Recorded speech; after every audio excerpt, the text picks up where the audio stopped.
हमारे बीच में बोलने की जरूरत नहीं है माँ, ये सब आपकी वजह से हो रहा है। मैंने आपको पहले ही कहा था ना कि मैं अपनी पसंदीदा लड़की से शादी कर रहा हूँ और उसे खाना बनाना या घर का कोई काम करना नहीं आता।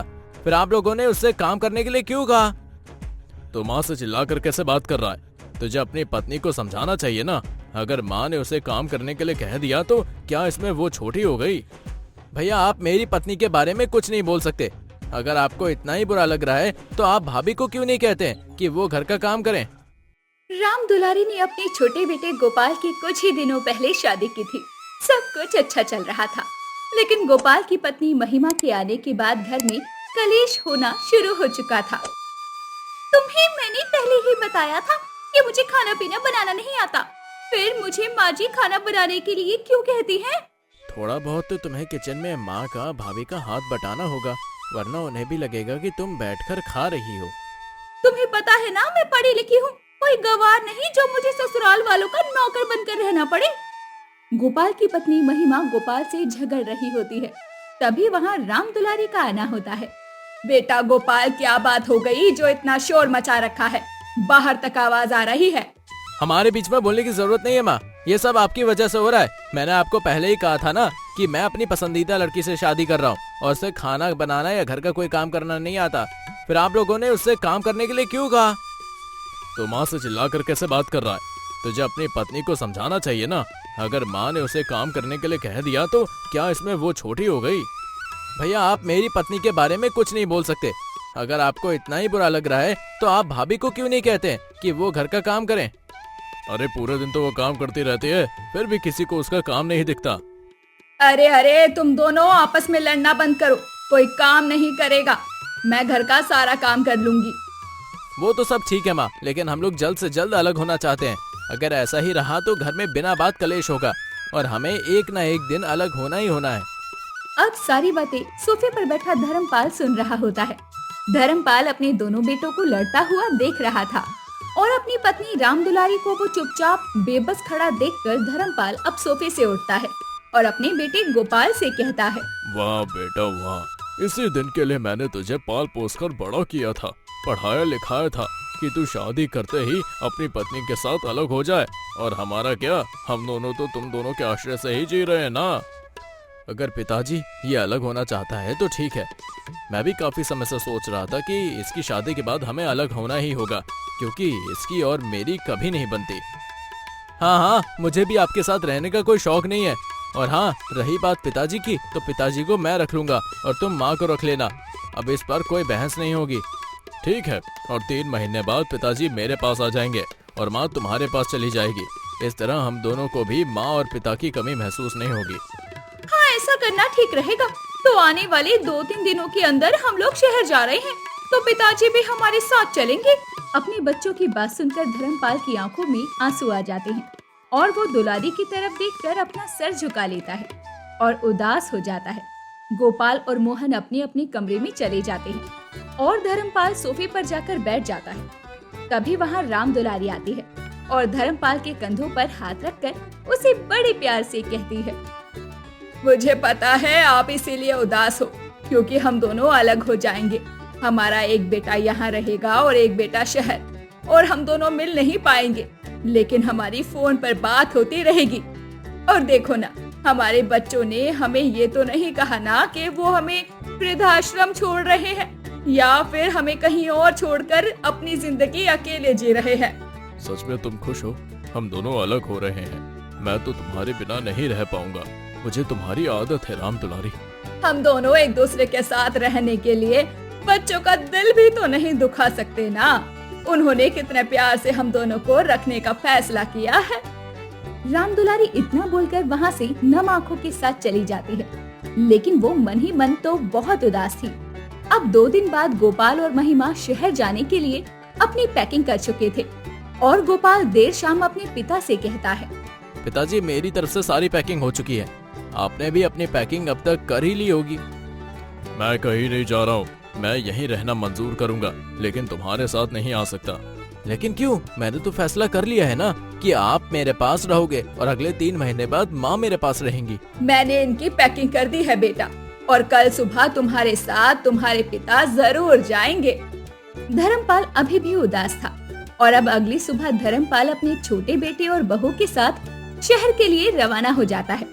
धर्मपाल के जाने के बाद दुलारी खुद को कमरे में बंद करके खूब रोती है और अपने पति धर्मपाल की फोटो को देखते हुए उससे कहती है, अपना ख्याल रखना, मेरे बिना ना जाने तुम कैसे रहोगे, लेकिन हम बच्चों की खुशी के लिए ये जरूर करेंगे। तुम्हारा तो पता नहीं, लेकिन इन 3 महीनों में मेरा जीना मुश्किल है तुम्हारे बिना। इतना कहकर राम दुलारी बहुत रोती है।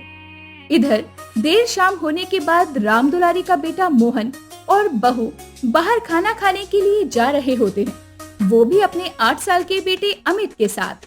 पापा, दादी हमारे साथ खाने पर नहीं चलेंगी क्या? तुझे मैंने और तेरी माँ ने मना किया है ना दादी के पास जाने से। दादी को कोई बीमारी हुई तो तुझे लग जाएगी। और हाँ, दादी हमारे साथ खाने पर नहीं आ रही हैं। दिन का खाना बचा है वो वही खा लेंगी। लेकिन क्यों? आप दोनों भी तो दिन का खाना खा सकते हैं ना। जब दादी वो खाना खा सकती हैं तो। ज्यादा बोलने की जरूरत नहीं है। अगर तुम्हें भी नहीं जाना तो आराम से बैठकर कमरे में पढ़ाई करो। राम दुलारी अपने बेटे, बहू और पोते की बात सुन रही थी, लेकिन वो उन्हें कुछ भी नहीं कहती। ऐसे ही कई दिन बीत जाते हैं। इधर राम दुलारी से उसकी बड़ी बहू घर का सारा काम करवाती और उसे आराम तक नहीं करने देती। यहाँ तक कि राम दुलारी के पास खुद की दवा के पैसे भी नहीं थे। वहीं दूसरी तरफ धर्मपाल अपनी पत्नी को याद कर रहा था और उसके बेटे बहू हर रोज बाहर से खाना खाते और धर्मपाल खुद का खाना खुद ही बनाया करता। कई दिन हो गए फोन गिरकर खराब हो गया। गोपाल को फोन बनवाने को कहा तो जनाब के पास समय ही नहीं है। इतना कहने के बाद धर्मपाल बिल्डिंग के वॉचमैन के पास जाता है और उससे फोन मांगता है। बिल्कुल लीजिए, आपको जिससे बात करनी है और जितनी देर बात करनी है कीजिए। शुक्रिया भाई साहब आपका।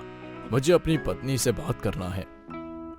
अब 3 महीने तक उसे मिल नहीं पाऊंगा तो उसके बिना मन नहीं लग रहा मेरा। 3 महीने मिल नहीं पाएंगे? मतलब कुछ समझ नहीं आया मुझे। क्या बताऊं भाई साहब आपको। कहने को तो मेरे पास 2 बेटे हैं। एक गांव में फैक्ट्री चलाता है, दूसरे की शहर में अच्छी खासी नौकरी है। एक ने अपनी माँ को रखा है, दूसरे ने अपने पिता को, यानी मुझे 3 महीने के लिए। उसके बाद मैं दूसरे बेटे के पास 3 महीने के लिए चला जाऊंगा और उसकी माँ यहाँ रहने आ जाएगी। एक बात कहूँ भैया, आजकल के बच्चे अपने माँ बाप से बिल्कुल प्यार नहीं करते। एक श्रवण कुमार था जो अपने अंधे माँ बाप को कंधे पर लादे आंख ना होने के बावजूद तीर्थ यात्रा पर ले गया था। और आपके बच्चों को देख लो। खैर कोई बात नहीं, समय समय का खेल है। इतना कहने के बाद धर्मपाल अपनी पत्नी से बात कर ही रहा होता है। राम दुलारी अपने पति धर्मपाल की आवाज सुनकर रोने लगती है। तभी धर्मपाल को पीछे से आवाज आती है, अरे माँ, कितनी बार कहा है काम को समय पर निपटाया करो। अब तक आपने पोछा नहीं लगाया और ये फोन पर किसके साथ लगी हो? 1 मिनट, तुम पोछा लगा रही हो और तुम्हारी बहू आराम कर रही है। लेकिन क्यों? तुम ये सब काम नहीं करोगी राम दुलारी? बच्चे हैं, वो भी तो मेरी बेटी जैसी है। आप चिंता मत कीजिए, मैं ठीक हूँ। धर्मपाल अपनी पत्नी राम दुलारी के बिना नहीं रह पा रहा था। इधर धर्मपाल खुद खाना बनाकर जैसे तैसे खा रहा होता है और गोपाल महिमा के साथ हर दिन कहीं न कहीं घूमने निकल जाया करता। उसे अपने पिता से कोई मतलब नहीं था। वहीं दूसरी तरफ राम दुलारी को घर का नौकर बनाकर रख दिया गया था। ऐसे में एक रोज धर्मपाल जैसे तैसे करके गांव का टिकट करवाकर गांव पहुंचता है। पिताजी, मुझे जाने दीजिए, मुझे दादी के पास जाना है। जाकर पढ़ाई कर। दादी के पास जाकर क्या करेगा? देख नहीं रहा उनका हाथ कितना गंदा है? पोछा लगा रही हैं वो, फिर उनको बर्तन भी मांजने हैं। आप लोग दादी से इतना काम क्यों करवाते हैं? माँ काम क्यों नहीं करती? अमित की इतनी सी बात सुनकर मोहन उसे एक जोरदार थप्पड़ जड़ देता है। लेकिन धर्मपाल जब देखता है कि मोहन ने उसके पोते को मारा, तो धर्मपाल अपने बेटे मोहन को एक जोरदार थप्पड़ लगाते हुए कहता है, राम दुलारी, तुम ये सब काम छोड़ दो। मैं तुम्हारे लिए नौकरानी रखवा दूंगा और तुम अपनी पत्नी के साथ ये घर छोड़ दो, क्योंकि ये घर मेरा और राम दुलारी का है। तुम दोनों को मैंने देख लिया। तुम दोनों अपने माँ बाप की कितनी सेवा करते हो। आप यहाँ कब और कैसे? मैं यहाँ तुम्हारे लिए आया हूँ। जब मैंने कल फोन में मोहन को तुम्हें डांटते हुए सुना तो मुझे समझ आ गया कि उसने तुम्हें घर का काम करवाने के लिए अपने हिस्से में मांगा था। मोहन जब अपने पिता से ये सुनता है कि वो उसे अपनी फैक्ट्री, घर, जमीन सबसे बेदखल कर रहे हैं, तो वो अपने पिता के पैरों पर गिड़गिड़ा कर रोने लगता है। पिताजी, मुझसे बहुत बड़ी भूल हो गई, माफ करिए मुझे। मैं अपनी पत्नी के प्यार में इतना अंधा हो गया था कि मुझे अपने माँ बाप का प्यार नहीं दिखा। क्यों बच्चों को घर से बेदखल कर रहे हो जी? कहाँ जाएंगे वो?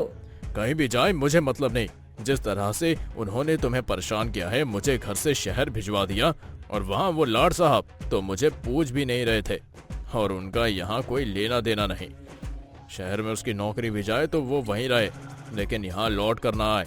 तुम दोनों भी अपने बच्चों के साथ यहाँ से जा सकते हो। ऐसा मत कीजिए, मैं बच्चों के बिना कैसे रहूंगी? तो तुम्हारे बच्चे ने तो कभी नहीं सोचा कि वो अपने माता पिता के बिना कैसे रहेंगे। उन्होंने तुम्हें अलग कर दिया। नहीं नहीं राम दुलारी, मैंने अपने घर का हिस्सा और जगह नहीं दे सकता।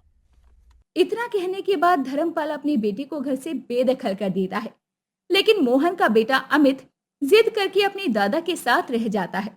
वहीं दूसरी तरफ धर्मपाल अपने दूसरे बेटे को भी फोन करके उसे अपनी जमीन जायदाद से बेदखल कर उसे कभी अपनी शक्ल ना दिखाने को कह देता है। ऐसी ही और भी कहानियां देखने के लिए हमारे चैनल गुब्बो टून्स को सब्सक्राइब करना बिल्कुल ना भूलें।